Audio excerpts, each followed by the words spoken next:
Peyton is? Yeah, well, let's just figure out how smart she's got them smart girl glasses on. Looks like she read a book or something. Yeah. Yeah, one of them book girls.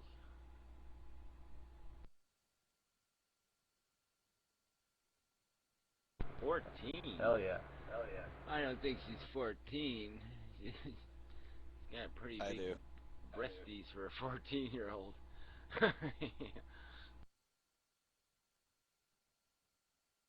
Hey, I knew some when I was 14. I knew some 14-year-olds with some boobs. Yeah, I actually knew a girl like Exactly. that, and she really got abused so badly, you know what I mean? People were always making comments. I remember I had a conversation. We were sitting on this big rock in the park, and we had this whole conversation, and she just told me about her whole life with this thing and how, as soon as she gets enough money, she's gonna have her tits, cut down, and the size, and it was just such a sad conversation. I mean, yeah, it's one of those moments where I actually, sort of, I mean, it's not that I was unaware of feminist issues, but I really thought about, what it's like from a girl's perspective. I mean, even though I had three sisters, it was just so, and but anyway, so that's my little add into the conversation. It was just one of those things where it was really the last time I mean, I really didn't like stupid jokes anymore because I realized that they really do hurt people.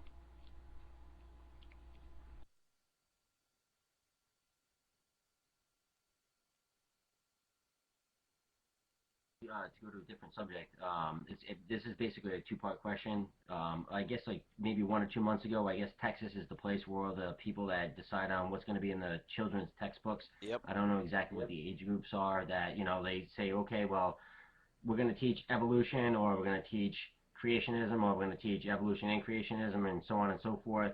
I don't know exactly what went into the books. Part one of the question is, do you think that there should be a part of creationism in there? And part two of the book is Gary, if you were going to write the textbook and you were going to just have, consumption and reproduction in it, how long would the textbook be? And like basically, what would you, state in those books? How long would the textbook be? Be a pop-up book, right? The first page, a glove would come out with a fist and punch her right in the face. And the second page, a foot would come out and kick him in the ass and say, shape up, little fucker, you're doomed. You're on a fucktarded planet full of fucking idiots who can't even get the simplest things right.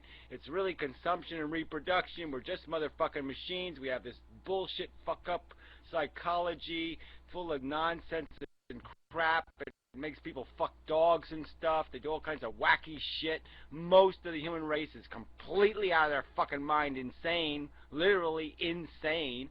Logic means nothing to them, and that's the world you're going to live in, you asshole. And so you're going to have to be, sharpen your fucking wits, And then I'd tell them to go read The Origin of Species and say, what the fuck? Read the real thing, jackass. This textbook ain't going to explain it. Go get a biology book, fucker. And I probably phrased the question wrongly, saying, how long and whatever. I should have asked, what would you have put in it and what would you have left out? And I mean, because this is serious shit. I mean, this is the stuff that not just us, but kids that are fucking 8, 10, 12 years old are going to be fucking doing in, 15 years from now. Yeah, well, biology isn't a philosophy subject, so I would have a book of philosophy where you talk about religion, and have a book of biology where you don't. Okay? I mean, it's that sensible. You don't put creationism in because it ain't fucking science. It has nothing to do with biology. It has no credible evidence whatsoever in the biological record, in the geological record, in any scientific record, so it's completely useless. Why? But, Because and I English totally is agree with you. cool. In a perfect world, that would happen, but that's not going to happen. They're still going to fucking add in, the apple and the fucking, the Great Flood. Well, I don't even care. I really don't even care, to tell you the truth, because I don't think anybody's going to be persuaded based on the bullshit that's in these fucking textbooks anyway. So, I don't think it's going to make a decisive difference.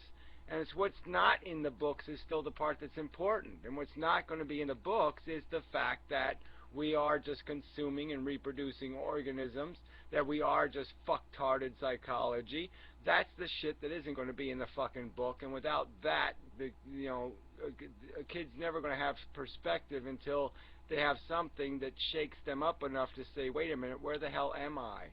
They have to get uncaught up in the maze game. They have to have a few minutes to climb out of the maze and look the fuck around. They need that metaphor. They need some kind of metaphor that makes them realize that this is a thing going on, this world, this humanity, this universe, and they have to take a little bit of time out from playing baseball or whacking their wiener and figure out where the fuck they are.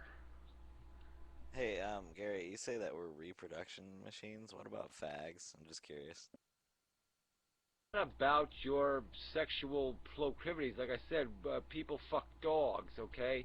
I don't have to what about. I'm talking about the basic DNA mechanism is completely dependent on the idea of reproduction. Obviously, there can be, what's the way, somebody pick the right word. Deviations. Yeah, deviations. There you go. That's a safe word. From that basic agenda, but those aren't going to be, they aren't as significant to the dynamic controlling the dominant state. Let's put it that way. For now. Whatever, who cares? I mean, really, what, would it make you happy if the whole world was homosexual? Is that some kind of thing for you? Nope. I mean, that please you in some way? Well, then what are you worried about? I mean, why is it relevant to the conversation? Do you think there's some special non-genetic reason why there's homosexuals? Do you think there's some non-deterministic reason? Do you think it's like magic homosexual sparkles from the, the homo galaxy or something? I'm simply commenting on the fact that your premise is based around the fact that we are reproductive machines, that we basically just do Well, we are. X, and that's our origin. While true, I've pointed out before that we are very eccentric. Okay, we are the eccentric manifestation of the basic dynamic. Obviously, we are moving further and further away from that because we live 80 years. Our whole life has become very eccentric. The whole way we navigate through we're a very bizarre little worm wiggling its way through the humus, and so we're not as obvious as some single cell that reproduces every 5 hours. Yeah, and the thing was, is like my question, I asked it, probably jokingly, but I was honestly serious. Like, these kids that are going to be the next generation of scientists and all this other shit, I mean, should they be knowing the whole, the cold, hard truth, saying, okay, hey, listen, there is no fucking totem pole, there is no fucking, this and that. This is what it is, and this is what we have for physical evidence. This is the way the scientific method works. And if you find something else that's different, then, yeah, we can change whatever, but that's not the way they're probably going to teach it. Well, I'm just saying the way they teach it in the internet age is becoming less and less, to me, who gives a damn? Because at least, if I was a kid and I was living now, I mean, this is a great, you can go on the internet and get all kinds of facts and figures and truth and everything. So, I mean, you're not as controllable as you were in my era. So, it's a lot less of a threat than it used to be, and even back in my day, I mean, I knew school was propaganda. I mean, you knew it was propaganda, you know what I'm saying? I mean, you weren't fooled. I mean, the civics class was propaganda. You only talked about who was on the cover of Time magazine. I mean, it was all very mass media controlled. Isn't there a difference between propaganda and the lack of our educational institutes? Ah, one and all guy. Yeah, I like you. But it's too obtuse a question. Yeah, there's a difference between propaganda and what? I think I'm not necessarily disagreeing, but I just think it's a little bit unfair, unjustified, just to